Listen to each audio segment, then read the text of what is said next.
kabebe, magsilong po tayo. Grabe, kainit. Init kayo. Manatong beauty chairs. Bita mga kabebe, yun nga, ito nga, yung mga alagang itik natin, ganun pa din po yung paraan natin is pinapainom pa din po natin. Tapos pinapastol na naman po sa dry area. Kasi nga po may patubig nga po tayo dito. Kaso lang is dito lang po talaga sa kanal. Kasi nga ay mataas dito na area. Hindi po naabot yung tubig. So ito po yung ginagawa natin mga kabebe. Para po kahit mainit po yung area is nakakasurvive pa din po itong mga alagang itik natin. So yun nga po mga kabebe. Nung nakaraan nga po ay nag-update nga po tayo sa mga alagang seho po natin at yun nga po yung mga nangyari. Dito po sa feeds ko po, sa hindi po nakakapanood at ngayon lang po nakapanood ay mga upload po tayo dyan ng mga videos. Dito po sa show ko, anong show? Dito po sa channel ko po mga kabebe, sa reality po tayo at transparent po yung pinapakita ko. Kung ano lang yung mga totoong ganapan talaga pag ganitong ipapastol po natin itong mga alagang itik natin, negatibo at positibo ay dito nyo makikita sa channel ko po mga kabebe. At yun nga po mga kabebe, kasi nga po ay nung mga nakaraang linggo nga po ay sobrang nahirapan po talaga tayo. Lalong lalo na po itong mga alagang itik natin, kasabay din po ng mga itik din po natin na nangingitlog. Yun po yung problema natin ngayon dito, lalong lalo na po sa mga baguhan pa lang. Tapos pagsimula is ganito agad yung resulta po, yung negatibo agad yung nakikita sa area. Sana nga po ay tiyaga lang po talaga. Pagtiisan lang muna natin yung ganitong sitwasyon. Kasi nga po mga kabebe, hindi naman po laging ganito talaga yung sitwasyon natin.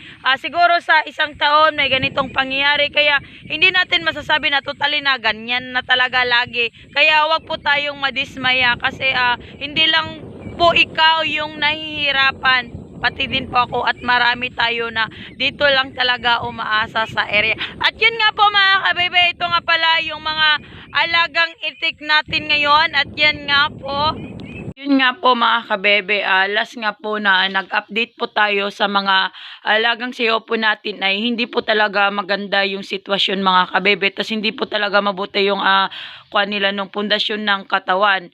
At yun nga, hindi ko din masasabi na okay na din po itong mga alagang seko. Pero yun nga po mga kabebe, kumpara nung nakaraang linggo, tas ngayon is medyo gumaan na po ang pakiramdam po ng mga alagang itik natin. Lalo ako po mga kabebe, kasi nga po napakahirap po talaga sa sitwasyon ngayon. Yun nga, sa sobrang init nga po mga kabebe is yun bang pakiramdam mga kabebe na kahit alagaan pa man natin yung mga alagang itik natin, ibalik natin sila dito sa bahay. Pero hindi na po pwede mga kabebe, kasi nga po ay maliit lang po yung area na pinaglagyan ko dati sa kanila nung unang dating po itong mga alagang seho natin.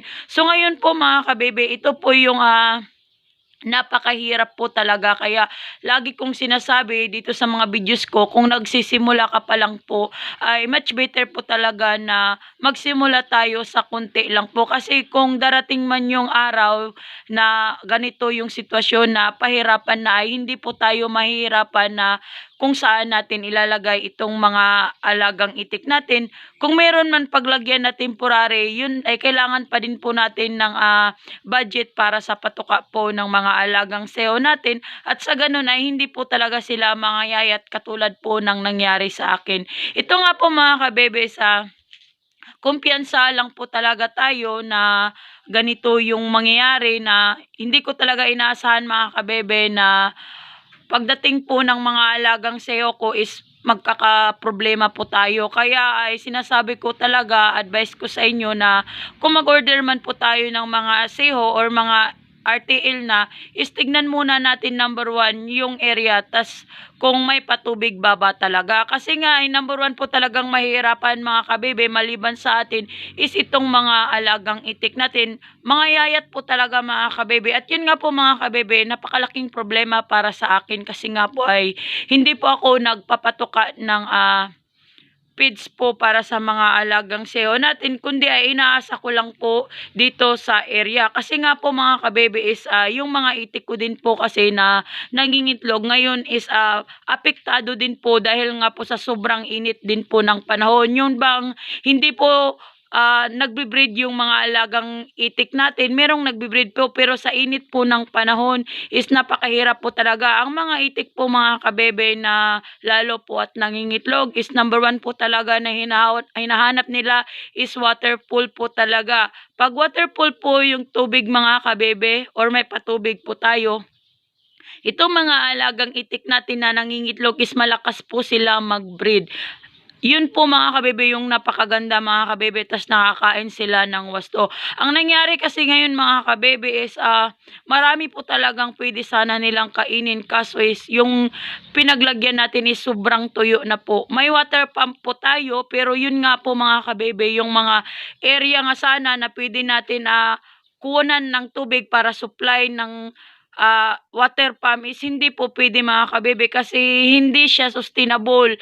Pag ilagay natin yung water pump is may tubig siya pero good for 30 minutes lang, baka putik na lahat ang lalabas sa water pump. So yun din po mga kabebe yung number one na problema natin, na meron nga tayong water pump pero yun nga yung problema natin. Kasi yung mga area na malapit po sa kanal mga kabebe is nalagyan na po natin ng itik, nagamitan na rin natin ng water pump. Pero kaso tapos na yung area na yun, doon tayo sa gitna hindi po makaabot yung water pump doon. Yun po yung malaking problema namin ngayon mga kabebe. At hindi lang po ako ang ganito yung karanasan ngayon. Kasi nga dito nga din sa Bukidnon, hindi ko din po alam pero yung mga nagme-message sa akin, nagko-comment sa Facebook page ko. Ito nga pala yung Facebook page ko mga kabebe. Yan po, sa kung may personal po kayong katanungan is mag-PM lang po kayo sa akin. Kaya dyan po mga kabebe, nag-PM po sila sa akin. Sabi din po nila na katulad din po daw sa kanila dyan, ganito, dahil nga po sa sobrang init. Totoo po yun mga kabebe. Ito po talaga yung pinaka-worst mga kabebe, na isang buwan na po mahigit na kulang po tayo ng patubig is napakalaking problema po para sa atin na dito lang po umaasa sa pastol. Pero hindi naman ibig sabihin ganun mga kabebe, kailangan mo nang ma-discourage o ma-disappoint. Pero normal lang naman yun mga kabebe na sa isang taon ay may ganitong mangyayari. Kaya ito talaga yung dapat paghandaan natin kung darating man talaga yung tagtuyo. Kasi nga ito talaga yung pinaka-worst part mga kabebe, maliban sa palipat-lipat tayo ng area is okay na yun mga kabebe, kaysa naman ganito yung sitwasyon natin. Pwede natin ilipat itong mga alagang itik natin mga kabebe, kaso nga lang po is sa area na paglilipatan natin is ganun din po yung sitwasyon. Kaya mas minabuti ko na lang po na mag-stay dito kaysa ilipat ko yung mga alagang itik ko at magka-problema din naman ako doon.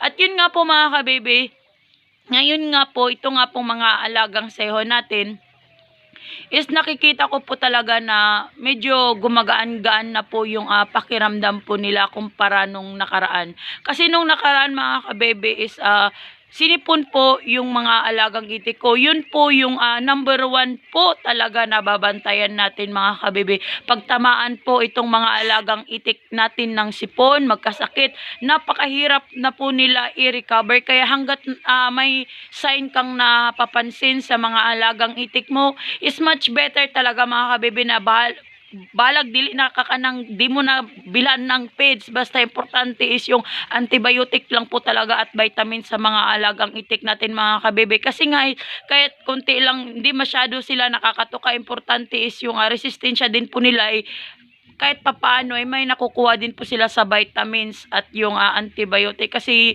number one po talaga na babantayan talaga natin mga kabebe is yung sa ilong niya mga kabebe, sa mukha niya. Makikita nyo dyan mga kabebe na parang lumulubo na yung mukha niya. Ibig po sabihin yan mga kabebe, pagbaguhan ka pa lang, wala kang experience, dyan mo talaga makikita kung yung mga alagang itik mo or siho is magkakasakit na po. Kaya wag natin yung bitang na wag nang painumin kasi sa sobrang init ngayon mga kabebe. Kasi nga nung nag-alaga din po tayo ng siho nung nakaraang taon, hindi po ganito yung nangyari mga kabebe. Kahit medyo tagtuyo nun, at least may paulan-ulan na darating, tas nakakagamit po tayo ng water pump. Pero sa ngayon po talaga, wala po talaga, hindi po talaga natin magagamit yung water pump kasi nga yung tubig na supply is hindi po talaga sustainable na kanabit ang suyupon sa water pump. Yun ganun mga kabebe. Kaya sobrang hirap po talaga sa sitwasyon ko. At yun nga, ngayon po mga kabebe, last nga na update natin, pinakita ko sa inyo. Sa mga baguhan pa lang po sa channel ko, may post po tayo dyan. Kasi nga dito sa channel ko is reality nga po tayo. Negatibo at positibo ay na-share ko po sa inyo. At sa ganun ay transparent po yung pinapakita ko sa inyo sa pag-aalaga po ng mga SEO. Sa channel ko po, wala po kayong makikitang puro na lang positibo at wala din po kayong makikitang negatibo. Kundi ay transparent lang po talaga tayo, at sa ganun ay warning lang din po sa mga baguhan at sa nagsisimula pa lang. At yun nga, may mga videos tayo dyan nung nakaraan na nag-update nga po ako sa mga alagang SEO ko. At yun nga, ito nga po yung alagang SEO natin mga kabebe. Yan, at nakikita nyo naman sa sobrang payat po mga kabebe is nagiging lumpo na po sila. Imagine mga kabebe, isang buwan na yan sila mahigit, pero ang katawan po nila ay parang pangkuan pa lang, pang isang buwan or pang 3 weeks. Mas mataba pa nga yung mga alagang itik ko yung alagang itik ko na inilipat sila kumpara ngayon. Kasi nga po mga kabebe, yun nga na sabi ko na yun, at yun naulitin ko ngayon na itong mga alagang SEO talaga natin, pag nagmumulting na, kailangan po talaga is waterfall po talaga mga kabebe. Ito nga po tong mga alagang itik natin mga kabebe, nakikita nyo naman yan. Dahilan din po yan mga kabebe, isa din po yan dahilan pag nagmumulting yung mga alagang itik natin. Tapos yung pinaglagyan natin is yung sobrang putik po talaga mga kabebe at hindi po nababasa yung katawan nila. At magiging resulta po yan mga kabebe, at yan nakikita nyo, magiging kalbo po itong mga alagang itik natin. At yun nga, hindi po tutubo yung mga balahibo nila. At yan din po yung isang kuan mga kabebe, pag ilalagay natin sa backyard, kahit kunti-kunti lang yung mga alagang itik natin, kailangan pa din po talaga natin ng saktong patubig po sa mga alagang itik. Kasi nga po ay yun po yung makikita natin yung pundasyon po talaga ng itik kung maganda po talaga. Kasi number 1 po talaga mga kabebe na protection po ng mga alagang itik natin is ito pong mga balahibo po nila mga kabebe. Kaya itong mga alagang SEO ko po is sobra po talagang naapektuhan. Nakikita nyo naman po yung balahibo nila dahil po yan sa putik na hindi po sila nababasa sa tubig. Sa sobrang init po mga kabebe is nagdadry na po sa balat po nila yung putik. Kaya ang nangyayari, yung pagtubo sana ng mga balahibo nila is nadidili po. Kaya yan po yung mga nangyari. Tapos yung posibilidad po is yung hindi na sila makakain. Tapos nagiging lumpo na sila. Tapos kung ipapastol mo ay kunting kuan lang, yung makadaan lang sila sa putik na medyo may matubig is nanginginig na po itong mga alagang itik natin. Yan po yung mga sign mga kabebe pag yung mga alagang itik natin is kulang po ng patubig. Yun nga po mga kabebe, sa ngayon nga po, ito nga pong mga alagang SEO natin, masasabi ko po talaga na parang bumalik-balik na po yung katawan nila kumpara nung nakaraan. Kasi nga po yung mga inuwi ko nga dito sa bahay din, yun yung pinakagrabe. Tapos ngayon po na mga 1 linggo na din po yung nakalipas is nakita ko talaga yung improvement, kasi dito nga sa likod ng bahay may kunting kanal dyan sa likod. So ang nangyari is pinapastol ko po sila at dun nga nakakaligo po itong mga alagang itik natin.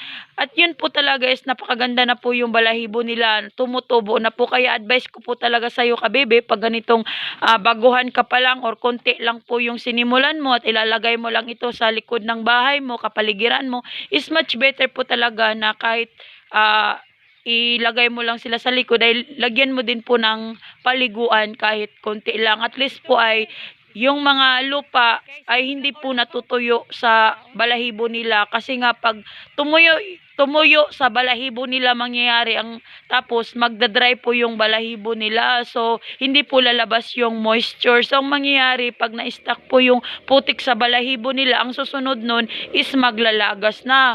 Pagkatapos nun mga kabebe is yun na, pagkalagas nun, automatic na talaga yun yung putik or yung mga pinapakain po natin mga kabebe, tapos didikit sa katawan nila. Isa din po yun na dahilan kaya nagdadrive po itong balahibo po ng mga alagang itik natin. So much better talaga mga kabebe na itong mga alagang itik natin. Kung hindi man waterfall mga kabebe is sustainable pa din po sa mga alagang itik natin. Kasi ito kasi sa akin mga kabebe is nasa 1,600 heads. Alanganin po tayong gagawa ng isang liguan. Tapos sa sobrang dami nila, ang mangyayari mga kabebe is magsasapaw-sapawan po itong mga alagang itik natin. Kung ganun po yung mangyayari, yung lalagyan natin sila ng paliguan, tapos yung maliit lang, tapos sa sobrang dami nila, tapos ilalagay natin sila sa area, hindi po talaga sustainable yun.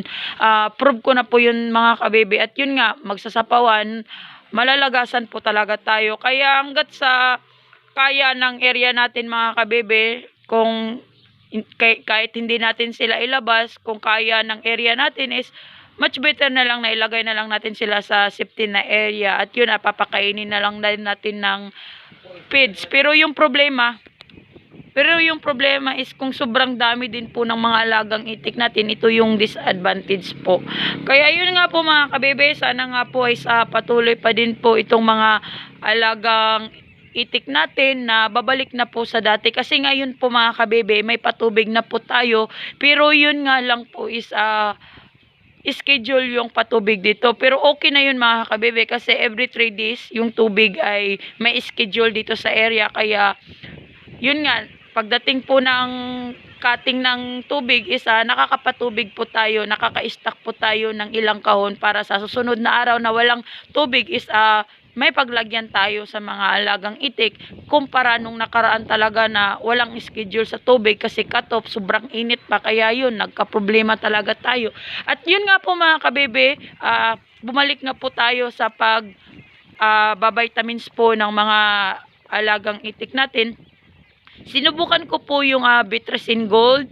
At yun nga po mga kabebe, okay pala yung Betrasin Gold kumpara sa ginamit ko nung nakaraan. Kaya nasasabi ko na nasa sa inyo na yun mga kabebe, marami po tayong mga 4-in-1 dyan. Kasi ako, sinishare ko sa inyo is base lang din po ito sa mga karanasan ko dito sa area. Kasi hindi din naman ako eksperto sa mga kalakaran ng itik. Hindi ako nag-aral sa mga itik, kundi ay araw-araw ko po itong na-encounter po dito sa area. At yun lang po mga kabebe, sana nga po ay maging okay na po itong mga alagang itik natin. At sana nga po ay mag-ulan na din po kasi ito talaga yung napakaganda mga kabebe. Kahit dry na dry yung area, at least umuulan is magnganganga lang sila, makainom nagtubig, good na.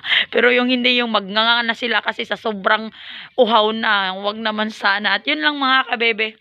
Ako nga pala yung duck girl ng Bukidnon, ang nagsasabing magandang buhay po sa lahat. Thank you po sa lahat na nagsusuporta po sa akin at patuloy pa din pong nagsusuporta. Sana nga po mga kabebe ay hindi po kayo magsawa kakapanood po ng mukha ko at sa mga alagang bebe ko po. At yun nga po mga kabebe, sa mga OFW dyan, shout out po sa inyo at sa mga nagre-retire na dyan at sa gustong or nagbabalak na pumasok dito sa mundo ng duck farming.